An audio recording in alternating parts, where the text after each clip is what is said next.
Olá, meus irmãos, que alegria estar aqui com vocês. Hoje eu vou compartilhar uma aula que originalmente seria presencial no Seminário Betel Brasileiro, em Campo Grande, mas hoje estamos aqui de forma diferente. Essa aula será gravada e será apresentada a todos vocês e a qualquer pessoa que acessar o canal ou compartilhar esse vídeo futuramente.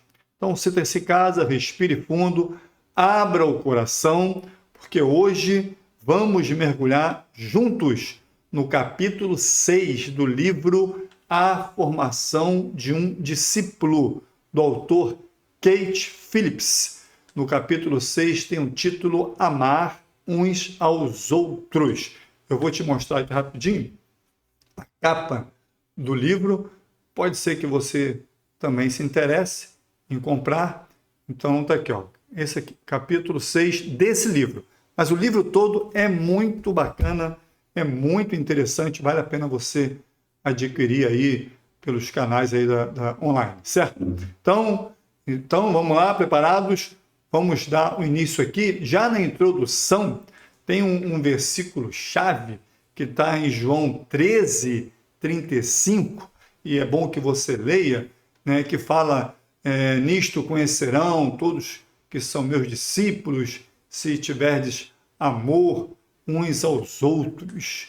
Então é legal você ler também, estudar todo esse capítulo desse texto bíblico, né? Porque quando a gente vai comentar isso aqui, a gente observa que Jesus não está preocupado aqui por título, por cargo, por uma aparência, né? O que mostra que você é um discípulo é o amor concreto no dia a dia.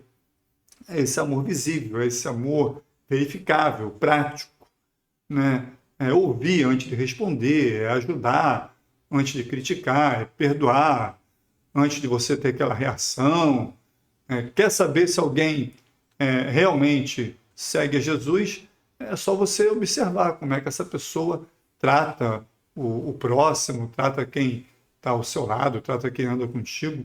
Esse é o pano de fundo, né, para todo o capítulo 6 que a gente vai estar estudando.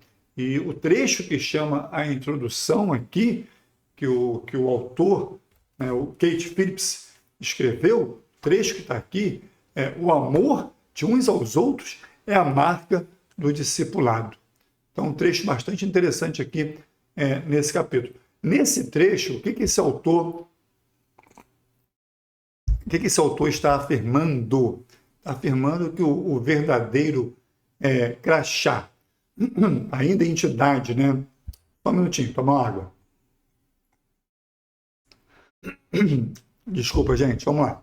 Então, o autor está afirmando que o verdadeiro crachá de um cristão não é ali a camiseta gospel, não é ali um terno de domingo, né? Não é ali aquele penteado da missionária, não é o sapato do profeta, nada disso, pessoal. É visibilidade no amor. O mundo não vai reconhecer discípulo por um símbolo externo, né? Por uma formatação externa. O mundo vai reconhecer um verdadeiro discípulo pelo reflexo prático do caráter de Cristo nesse envolvimento, nessa relação, nesse dia a dia. E tem mais, tá? A ideia de amar não pode existir sem perdoar. Então, não existe amor se não estiver disposto também a praticar o perdão. E aqui no livro tem uma seção, né, que fala somente do perdão. Logo após aqui a introdução, tem a seção do perdão. Nessa seção, né, trata do perdão como base do verdadeiro amor, né? É um trecho marcante aqui nesse capítulo 6, nessa seção do perdão, é que o discípulo ele não pode amar, olha só, hein? O discípulo não pode amar se Deus, tá? Se Deus não perceber, tá, que foi a partir dele aceito o completo perdão. Olha só que interessante. Presta bem atenção. Então você não pode amar a não ser que aceite o perdão completo, né? Tem que ter esse perdão na sua plenitude. Então, se Deus não perceber isso, você não é discípulo de nada. Você é discípulo de você mesmo. Então, o que o autor está querendo nos mostrar aqui? Se a gente não aceita o perdão de Deus, e Deus não perceber que estamos aceitando esse perdão, estamos praticando esse perdão, o nosso amor fica limitado. E a gente fica preso o quê? Preso à culpa, à autocobrança, à insegurança. E quem escolhe viver assim, né? Quem quer viver assim, nesse formato? Ninguém, né? Não é mesmo? Então, com esse peso nos ombros, né? Com essa dificuldade até de viver o dia a dia, até parece que está carregando aquela mochila, né? De estudante ali do ensino fundamental, do ensino médio, que é um peso interminável nos ombros. E o perdão, ele libera você desse peso, né? O perdão, ele libera essa energia física, mental, para você viver melhor. A própria ciência já comprovou isso. Ainda te garante ainda no dia a dia boas risadas por algumas situações. Tá? E por onde então devemos começar essa questão do perdão? É aceitando o perdão de Deus. Aceitando o perdão de Deus. E o livro tem aqui uma subseção que fala sobre isso, para nós aceitarmos o perdão do próprio Deus. E aí depois você dá uma lida lá em João 1,9, que também está aqui como sugestão, aquele trecho que fala, se confessarmos nossos pecados, ele é fiel e justo, né, para perdoar, né, e purificar de toda injustiça. Então você dá uma lida depois nesse trecho lá, que vai ser bastante bacana. Porque muita gente acredita que Deus perdoa. Não, Deus perdoa, Deus perdoa, Deus perdoa. Mas não acredita que Deus perdoa a própria pessoa. Então, esse versículo, ele elimina qualquer dúvida, né, que mostra que perdão não é um sentimento, o perdão é uma promessa. E quando nós aceitamos o perdão de Deus, nós deixamos de quê? De carregar essas culpas antigas que ficam nos nossos ombros, coisas do passado, que a gente vem ali remoendo, né? E começamos aqui a ter uma caminhada mais leve, mais tranquila, né? Sem esse peso nos ombros. Tá? Ainda nessa temática, né? Uma escrita muito forte, né? Do autor aqui nessa parte, diz que, deixa eu ler aqui para a gente aqui, ver se eu encontro aqui, é algo assim. Vou achar aqui. Alguma coisa que fala que não existe um pecado que não possa ser perdoado. Está aqui. Depois eu vou, na edição desse vídeo, colocar aqui na tela aqui. Mas o pecado que não possa ser perdoado, não existe pecado que não possa ser perdoado se você confessar. Né? E se essa confissão for com um genuíno arrependimento. Algo bem parecido nisso. E o que a gente pode entender com isso? O autor está reforçando o quê nesse trecho que ele escreve? O autor reforça que a plenitude do sacrifício, né, de Cristo, ele reforça isso. A plenitude do sacrifício de Cristo. Está reforçando aqui. Ele quebra essa mentalidade de pecados imperdoáveis. Né, que o sacrifício de Cristo foi pleno. Foi completo, não tem mais o que completar, não tem mais o que dar, fazer uma emenda ali para dar, não precisa. Foi completo. Então não existe pecado imperdoável. Né? E lembra também que Deus não vai trabalhar ali com arquivos, como se fosse um computador que deixasse vários arquivos abertos. Aquele celular da gente que a gente pega, tem um monte de arquivos aberto. Então, Deus não trabalha assim. Deus é completo. Então, confissão e arrependimento, quando junta esses dois arquivos, é igual a perdão. E perdão o quê? Perdão na sua plenitude, completo, total. Então, não fica achando que está todo mundo te olhando pelos teus erros, né? Pelo teu passado, pelo aquilo que você fez, pelo que você falou, do jeito que você é. Mas também se estiver olhando. Também se estiver olhando. Que diferença isso vai fazer na sua vida? Alguém ficar te olhando, te reparando, né, falando da tua vida. Deus já te viu, Deus já te perdoou, e é isso que importa, né? Sabe aquele momento que você vai lá na igreja, aí você não sabe a música que está cantando, né? Aí você canta errado lá a letra, e aí você percebe que a galera está todo mundo te olhando porque você errou? Não, esquece, irmão. Deus te perdoou, você ri, continua cantando, ri e continua, né? Só não pode se sentir aí o novo Pavarotti gospel, né? Deus já te perdoou, tá tudo certo, tudo tranquilo, né? Por mais que o mundo vai dizer às vezes que você não tem perdão por alguma coisa que você fez, porque as pessoas apontam, né? Ah, não tem perdão, isso aí já era, tá perdido. Por mais que muita gente que você magoou também não vai querer te perdoar, por mais que você tente isso, mas Deus já te perdoou, porque você praticou a confissão a Cristo. E com o quê? Com genuíno arrependimento. Tá? Mas aí surge outro problema. Tem gente que não consegue perdoar a si mesmo. Tá? E aí aqui no livro tem uma subseção que fala sobre isso, do perdão a si mesmo. Eu quero estar lendo também aqui um pedacinho dessa subseção com você. Então, quando a gente chega aqui nessa subseção do livro, né, a primeira, aceite o perdão de Deus, né, perdoe a si mesmo, né, baseado no perdão que Deus lhe concedeu. E é interessante que ele deixa aqui como base de leitura 1 Coríntios 15:10, logo abaixo dessa subseção.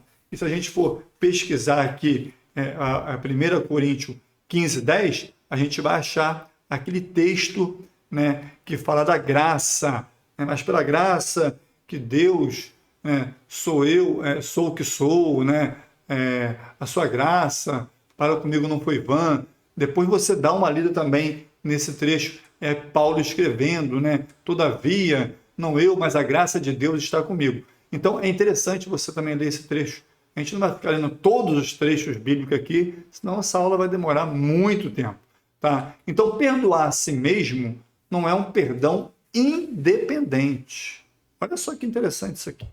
A gente não pode, eu não posso me perdoar independentemente. Ah, eu me perdoo? Não. Como é que eu me perdoo? Eu aceito a graça concedida por Deus. Eu reconheço as minhas falhas, assim como Paulo está dizendo aqui. Paulo reconhece as suas falhas, mas ele não se define por elas. Ele não se vê nas falhas. Ele não olha no espelho e vê assim, ah, eu sou essa falha. Não. Ele olha no espelho e fala assim, eu sou o que sou pela graça. Pela graça de quem? Em Cristo Jesus. Então, perdoar a si mesmo não é ignorar os erros que eu já cometi, porque eu estou cheio de erros. Mas eu tenho que me alinhar com a forma como Deus já me enxerga. Está entendendo? Quando o discípulo não se perdoa, o que acontece? Ele está lutando contra quem? Contra a graça. Quando ele não se perdoa, ele luta contra a graça. Né? Quando ele se aceita, ele se posiciona para crescer. É tirar o peso da mochila, que eu falei agora há pouco. Você não precisa carregar essa mochila. Né? Você tira esse peso da mochila para você caminhar num ritmo legal, num ritmo bacana. E o autor deixa marcado aqui, tá, que também, se tivermos esse peso carregando, né, esse trecho que está aqui, ele diz o seguinte, olha só o que ele está dizendo aqui. Vamos dar uma lida aqui também, nessa parte que fala do perdoe a si mesmo. Né? Ele está dizendo aqui o seguinte, seu orgulho diz que seus pecados são grandes demais para Deus te perdoar. Olha que interessante. Seu orgulho diz que seus pecados são grandes demais para Deus perdoar. É aquela pessoa que fala assim, ah, não, meu pecado é muito grande, nem Deus perdoa. Isso é orgulho, irmão. Isso é um orgulho pessoal teu. Como podemos analisar esse trecho aqui? Aqui o autor pega pesado. Não se perdoar não é humildade, é um orgulho disfarçado. É não reconhecer a graça, né? É não reconhecer a graça de Cristo, a morte de Cristo na cruz, né? E isso é uma forma de orgulho espiritual. É como se estivesse falando assim: ó, meu pecado é muito grande, tá? E Deus não vai dar conta disso, não. O que é isso, irmão? Será que teu pecado é maior do que Deus? Seu pecado é maior do que a morte na cruz? É uma teologia torta, que exalta o erro e deixa a graça pequenininha. A teologia que bota o erro lá em cima, o pecado lá em cima, e bota a morte de Cristo aqui embaixo.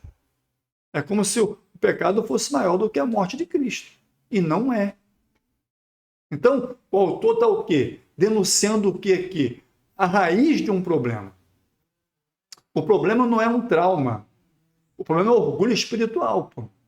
E o discípulo fica preso nesse passado, porque ele vai acreditando que as suas memórias, né, seus traumas, seus problemas, a sua vida, tudo que ele passou, aí cada um tem sua história, tudo isso é muita coisa, muito maior do que aquilo que Jesus passou, que foi a morte de cruz para perdoar todos os nossos pecados. Tá? Enquanto o passado te prende, tem risco de você também não perdoar os outros. Aí é um problema. Se você não consegue se perdoar por conta do teu passado, vai ficar preso lá, também não vai perdoar os outros. Né? Pense alguém que está remoendo coisa do passado, não vai perdoar os outros. Então, a próxima subseção aqui do livro, ela vai falar sobre perdão aos outros. Isso é muito interessante também. Né? Então, ele vai e termina aqui a subseção do perdoa a si mesmo. Né? Mas agora sei que ele me perdoou completamente e assim posso me aceitar e perdoar a mim mesmo. E depois o autor vem, perdoe aos outros. Uma vez perdoado, você tem de perdoar aos outros. Jesus ensinou, pois se perdoar as ofensas uns aos outros, o Pai Celestial também lhes perdoará. Olha só, hein? Olha só. E continua aqui o versículo. Mas se não perdoarem uns aos outros, o Pai Celestial não lhes perdoará as ofensas. Está onde escrito isso aqui? Mateus 6, 14, 15. Está entendendo isso aqui? Está entendendo essa dinâmica aqui? Perdoar não é fácil não, irmão, eu sei. Mas é essencial. E Jesus nos lembra disso. Perdão é uma via de mão dupla. E quem retém o perdão fica preso em si mesmo. Agora, liberar o perdão não é dizer que o outro estava certo. Não, não é isso. Não, você estava certo, é isso mesmo. Não é isso não, irmão. É decidir não permitir que a mágoa governe meu coração. Não é fácil não, né? Quem perdoa vive mais leve, dorme melhor, mantém a alma em paz. É um detox espiritual. É uma desintoxicação espiritual. Tem um trecho ali do livro que o autor diz que quando a gente falha em perdoar os outros, algo parecido com isso, a gente demonstra uma ignorância do ato divino, desse momento divino, essa provisão divina. Tem aqui no livro também esse trecho. E o que isso está me dizendo? É o autor fazendo uma conexão entre perdão e maturidade espiritual. Não tem como você perdoar, tá? Não perdoar, revela, né, desconhecimento dessa graça. Se você não pode perdoar, você vai estar revelando que você não reconhece a morte de Cristo na cruz. É sinal que o coração ainda está ali meio fechado, né? Não entendeu realmente o que é o Evangelho. E é sinal que você está brincando de ser crente. Porque perdoar o outro é uma ação sobrenatural. Não é uma técnica emocional ali, né? Está muito mais perto de Deus, é se afastar de si mesmo, do seu julgamento, do achismo. A minha intuição está dizendo que ele não merece fazer esse perdão, não vou chegar nem perto dele. Não é nada disso não, irmão. É Deus agindo acima de qualquer posição. Qualquer posição que você entende que é correto. Está entendendo? Ah, eu entendo que isso é correto. Deus está agindo acima disso. Né? Vamos imaginar aqui, chega lá o aluno no seminário, não fez o dever de casa, não leu o livro que a professora indicou. Tem isso não, né, gente? E o professor vai ficar chateado, vai virar a cara para o aluno ou vai liberar o perdão? Libera o perdão, professor. É claro que o aluno vai levar um 0 na nota, né? Não tem jeito, né? Mas o perdão tem que vir junto lá no boletim. Bota um 0 e chama assim, tá perdoado, meu filho. Mas bota um 0 no boletim, não tem como dar 10, né? Tá entendendo? Porque agora o livro também mostra a parte difícil desse capítulo aqui. Tem uma parte difícil aqui desse capítulo 6, que é aceitar o perdão.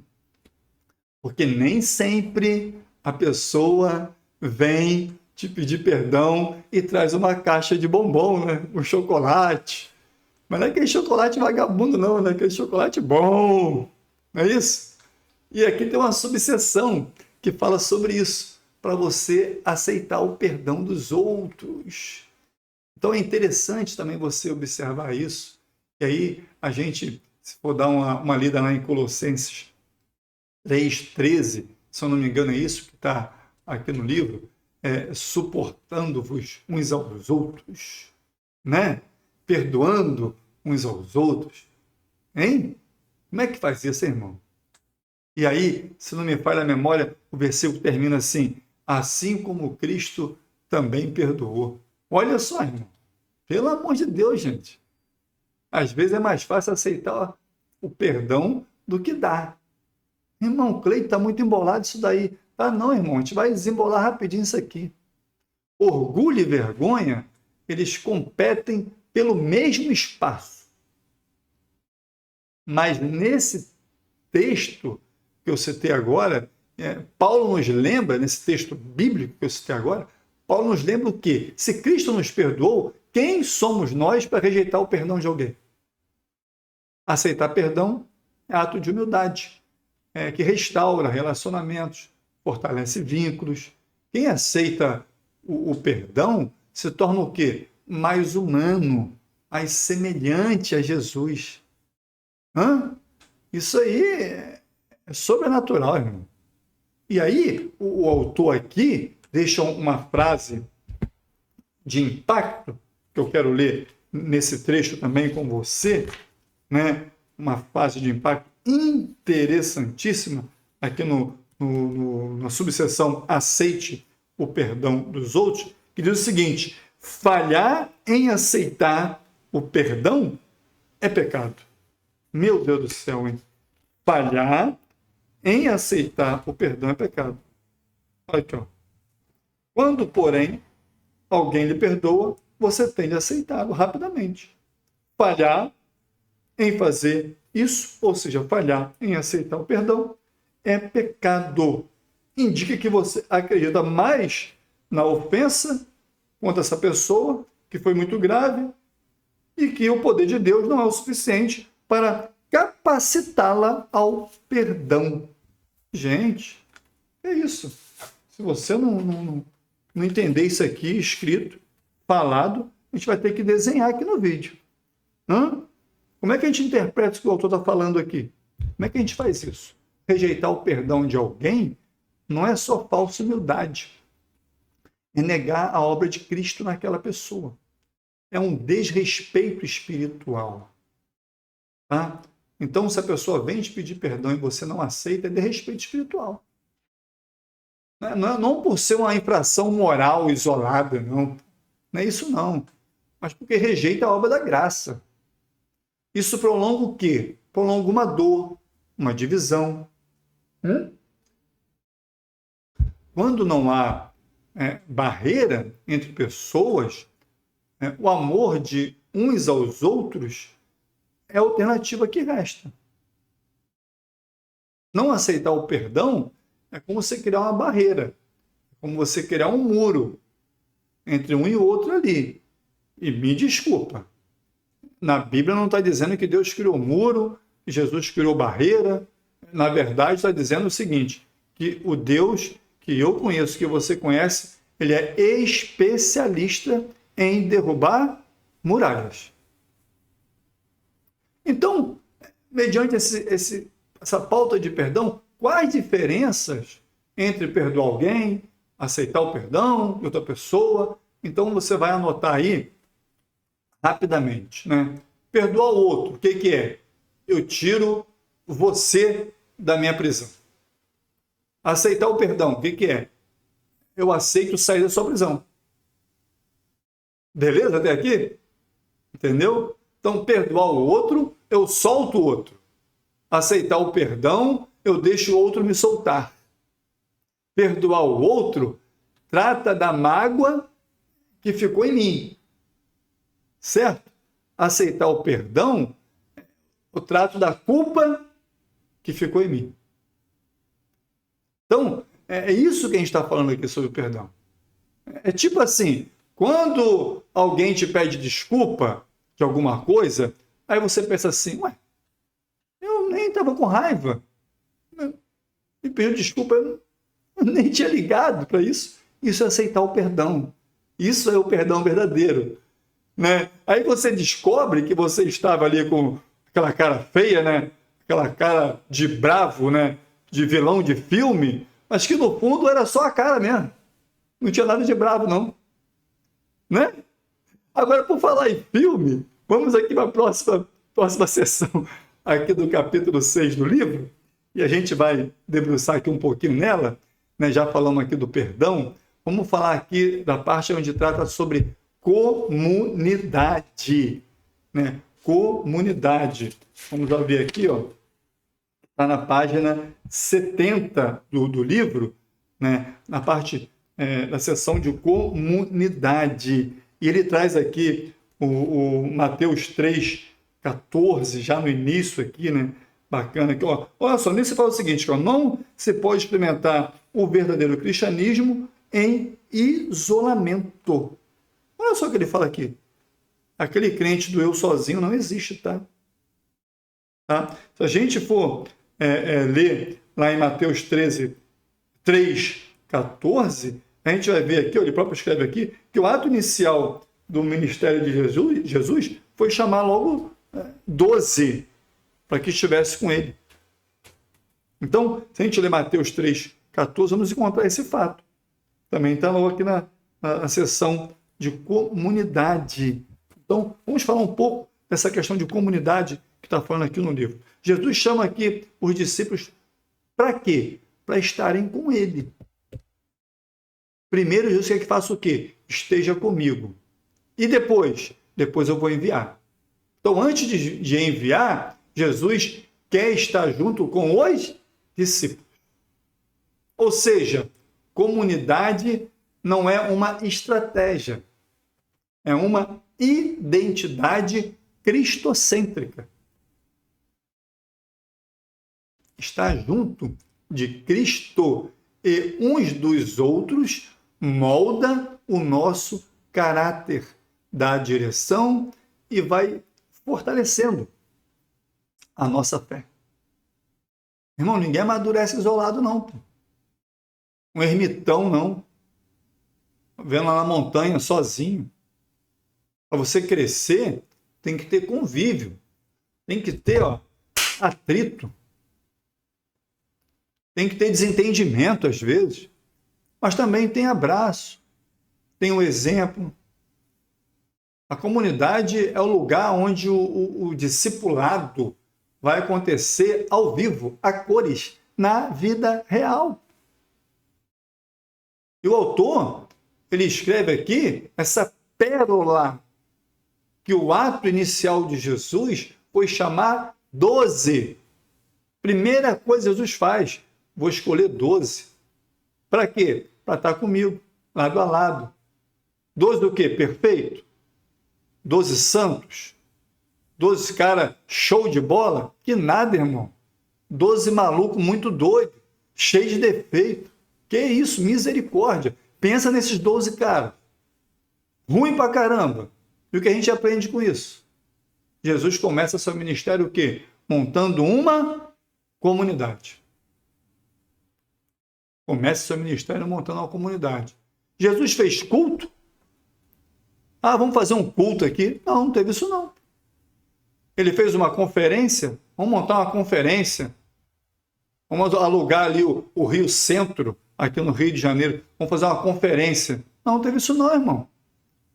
Vou alugar, Jesus, por acaso, vou alugar o Coliseu lá em Roma para fazer uma... Não teve isso não, varão. Não teve isso não. Ah, ele fez um evento gospel. Não, também não fez não. Nada disso Jesus fez.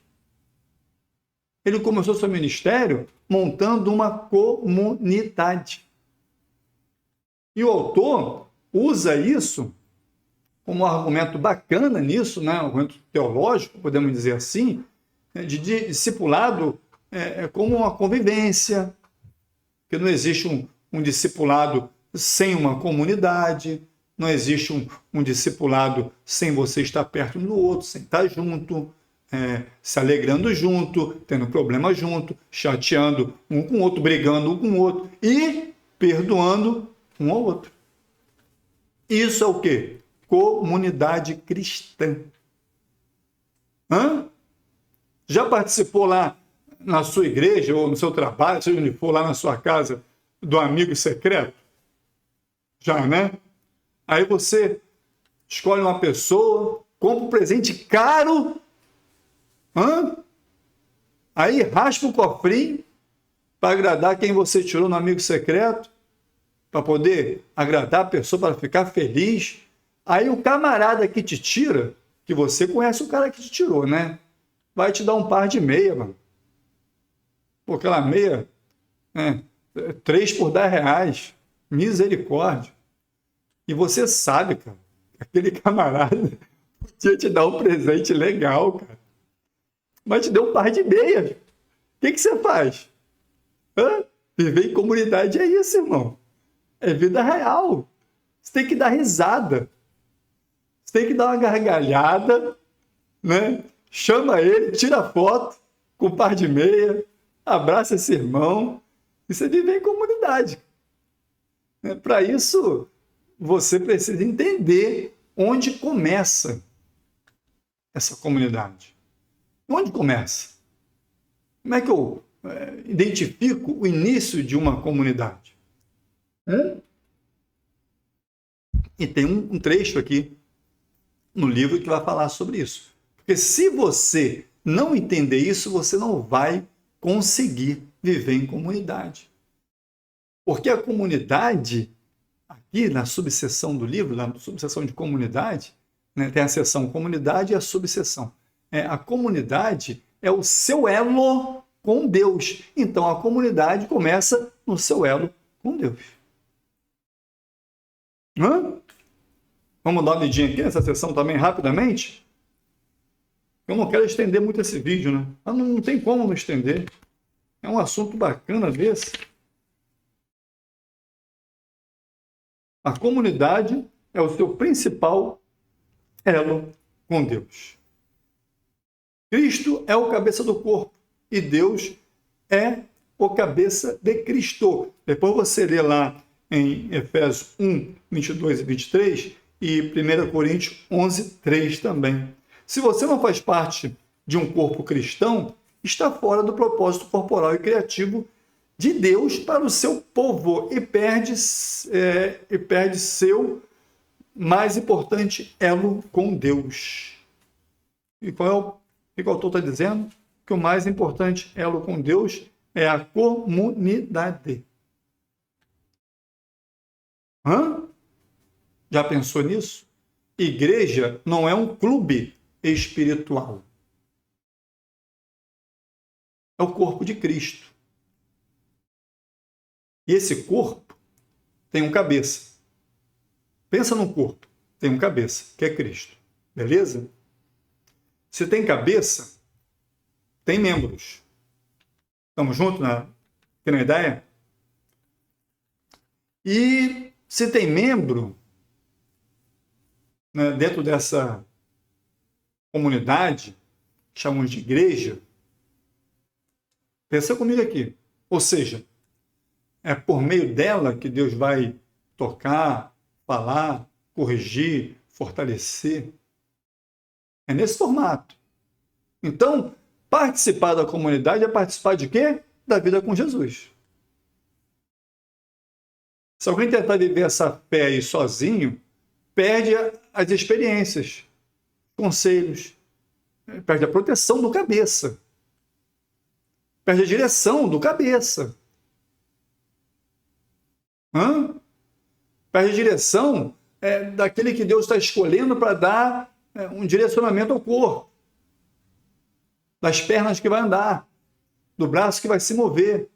Deus nos alcança, muitas vezes usando pessoas ao nosso redor. Suponhamos que eu estivesse aqui com uma mosca posando aqui no meu rosto, meu braço, minha mão veria e tiraria essa... O próprio rosto não consegue ter movimento para poder se proteger, depende da mão. Se eu quisesse sair correndo aqui agora, dependeria das pernas. É Deus usando os membros do nosso corpo, o corpo da igreja, para a coisa fluir, para acontecer. Um membro depende do outro. E é um choque de realidade escrito aqui pelo autor. Tem um trecho que ele diz aqui, que nenhum cristão, deixa eu ver se eu acho aqui, nenhum cristão, presta bem atenção, tá? Nenhum cristão, nenhum cristão pode ter ligação exclusiva com Deus. Nenhum cristão pode ter ligação exclusiva com Deus. Que é isso, irmão Cleito? Irmão, se liga. Se liga. Não existe cabeça e um braço. Imagina um corpo, uma cabeça e um braço. Uma cabeça e uma perna. Tu já viu isso acontecer? Pela rua andando, uma cabeça e uma orelha? Não, irmão, não existe. Seria o quê? Uma anomalia. Uma anomalia. Então, se você acha que pode ser crente sozinho, você está vivendo uma anomalia espiritual. Anomalia da sua própria criação cristã, não do original que está no Evangelho. Então, o autor, nesse trecho, ele dá um golpe, nesse individualismo, nesse movimento que muitas vezes diz que você pode ser crente em casa, servir no seu cantinho, no seu quadrado ali. Claro que pode, mas tem que fazer parte de uma comunidade. Vida cristã sem igreja não existe, irmão. Não existe. E o autor usa o corpo aqui como uma metáfora inevitável. Sem corpo, nenhum membro sobrevive. Então, comunidade é sustentação espiritual. Tentar viver sozinho é como você falar assim, vou fazer um churrasco no final de semana. Aí tu compra carne, compra sal grosso, compra linguiça, só coisa de primeira, a asa, o drumete, queijo, coalho. Aí não tem churrasqueira, irmão. Não tem um carvão. Vai fazer o quê? Aí vai reclamar que a carne está crua? Não tem churrasqueira. Então é a mesma coisa, irmão. Então Deus nos alcança dentro desse conjunto, complexo, mas é um conjunto. É a comunidade. É nessa comunidade que se forma elos entre os membros, e faz o corpo funcionar. E quem comanda tudo isso? Um cabeça, que é Cristo. Bastante interessante esse trecho também. E aí o autor dá continuidade aqui, falando sobre comunidade, que é o seu elo com outros cristãos, que é a próxima subseção aqui do capítulo. Deixa eu pegar aqui. A comunidade é o seu elo com outros cristãos. como o discípulo, né? Deixa eu ver aqui. Isso mesmo, tá certinho aqui. Tá? Então começa assim: como o discípulo pode obedecer à ordem de Cristo de amar uns aos outros sem que os outros possam receber seu amor? Nenhum cristão pode ter saúde sem outros cristãos. Aí ele deixa aqui, mais à frente, alguns versículos aqui. Os irmãos depois dão uma lida lá, tem bastante versículo interessante. 1 Coríntios 12, 27, 1 Coríntios 12, 18, Atos 2, 14, Atos 2, 42. Tem vários textos bíblicos aqui para vocês vão poder debruçar depois no texto e dar uma lida, né? E o que a gente pode aprender com isso aqui? Se a gente é membro um dos outros, significa o quê? Que ninguém é completo sozinho. Então, cada cristão carrega algo que o outro precisa. Então, isso gera uma interdependência saudável, né? Não é aquela interdependência ruim, que contamina, não. É uma interdependência saudável, de apoio, de oração, de amizade, de correção. Tem gente que não pode ser corrigido também, não, né?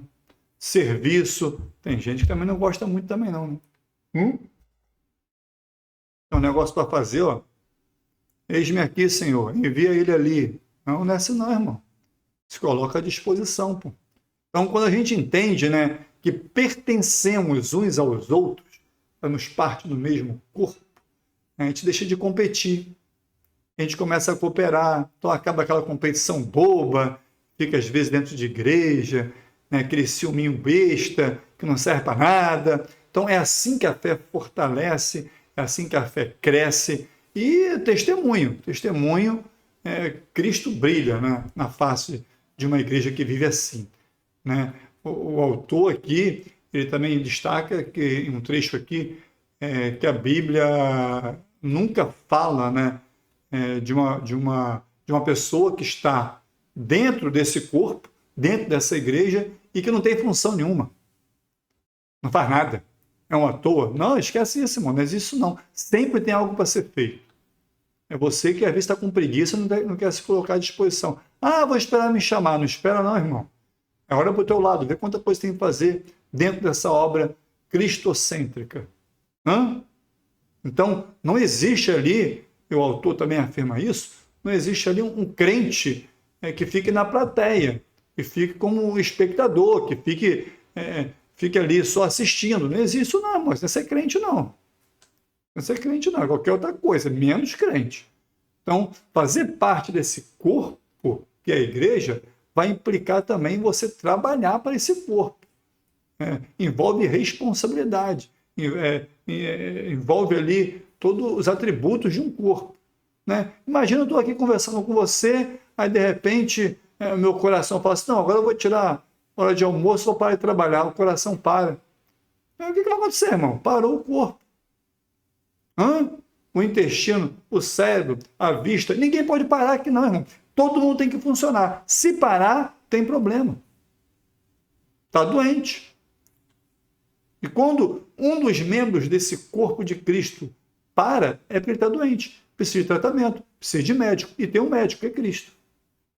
Então, os membros, né, desse corpo, né, maduro, saudável, né, ultrapassa ali a ideia, né, de ir para a igreja só por ir, só para poder ouvir um louvor, cantar uma música, ouvir um camarada que fala bem. Não, essa ideia já está passado.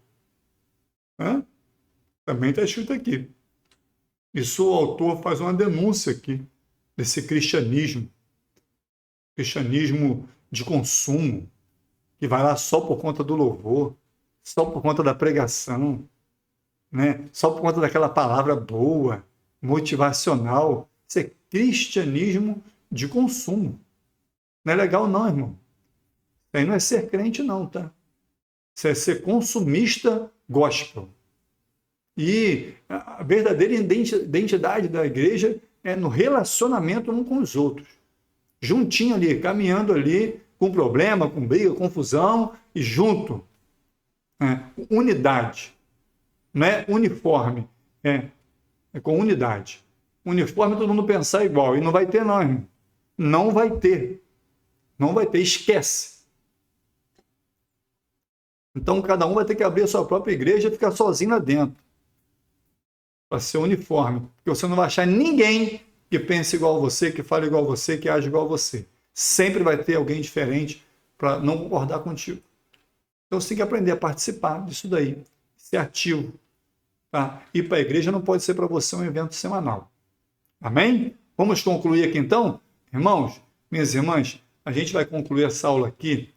E uma jornada incrível, né? A gente ficaria aqui mais tempo falando, mas não tem necessidade, né? Então a gente mergulhou aqui nesse capítulo 6 desse livro A Formação de um Discípulo, né? Do autor Kate Phillips. Vou mostrar aqui de novo, de repente depois você quer comprar, um livro muito bom mesmo. Ó, esse aqui, ó, bacana demais. Vê se dá para ler aí, vou botar assim, ó, chegar bem perto aqui para você poder depois ler, comprar. Então a gente mergulhou aqui, a gente viu que o amor é a marca de um discípulo verdadeiro, mas o amor de verdade, né? Não é aquele que vive sozinho, não, né? O amor também precisa, para você ter amor, precisa entender que precisa de perdão, precisa viver em comunidade. A gente aprendeu que a gente precisa aceitar o perdão de Deus, né? Que quando a gente aceita esse perdão de Deus, ele nos liberta de culpas que nós carregamos, a gente anda com mais leveza. Aprendemos aqui que perdoar nós mesmos é reconhecer a graça de Deus na nossa vida, na figura de Jesus Cristo, né? Tirar esse peso, né, da mochila. Perdoar os outros, né? Aprendemos aqui que perdoar os outros é aceitar o perdão deles, é manter o nosso coração saudável, né? E isso nos aproxima de Cristo também. Aproxima de Cristo. Aprendemos também aqui que viver em comunidade, né? Não tem como dizer que é crente e dispensar essa comunidade cristã. Não tem como. Viver em comunidade é indispensável. Ninguém cresce espiritualmente sozinho. Somos membros de um só corpo, né? E cada elo desse corpo é importante para a gente. E o cabeça é Cristo, desse corpo. Então, nós dependemos de estar em corpo, estar em convívio. Então, o convite que eu quero deixar hoje aqui é que a gente passe a praticar esse amor de forma visível, no dia a dia, com gestos pequenos, nada muito exorbitante, gestos pequenos, mas sinceros. Né? Abraça essa ideia do perdão. Vamos trabalhar como pacificadores. Né? Vamos rir junto. Isso. Acima de tudo. Vamos estar presente um para os outros, participar, ajudar, colaborar, né? E como essa aula aqui é uma aula gravada e vai ficar disponível aí para quem quiser assistir, né? Lançar aqui um desafio aqui, escreve aí no comentário aí o que você vai colocar em prática a partir de hoje, vai perdoar alguém, vai aceitar o perdão de alguém, vai se envolver mais com a sua comunidade cristã, né? Vamos criar esse espaço aí de partilha, né? Incentivo e crescimento com os irmãos. E para encerrar, lembre-se, amar uns aos outros não é uma tarefa, né? Amar não é uma tarefa. Amar uns aos outros é o reflexo, né, do próprio Cristo que vive em nós. Quando amamos, perdoamos e nos relacionamos em comunidade. A gente mostra ao mundo que realmente somos discípulos de Jesus. E esse é o tema do livro. Né? Então, que Deus nos dê graça para vivermos isso diariamente e que a nossa vida seja tão cheia de amor, perdão, comunhão, que os outros possam dizer assim, ó, ali eu estou vendo Jesus naquela pessoa, de verdade. Quando alguém vê, a gente fala assim, ali eu estou vendo Jesus. Aí a gente chegou no nível da intenção de ser um discípulo mesmo de Cristo. Amém? Um grande abraço do seu irmão Cleiton Mota. Que Deus te abençoe. Beijo no coração.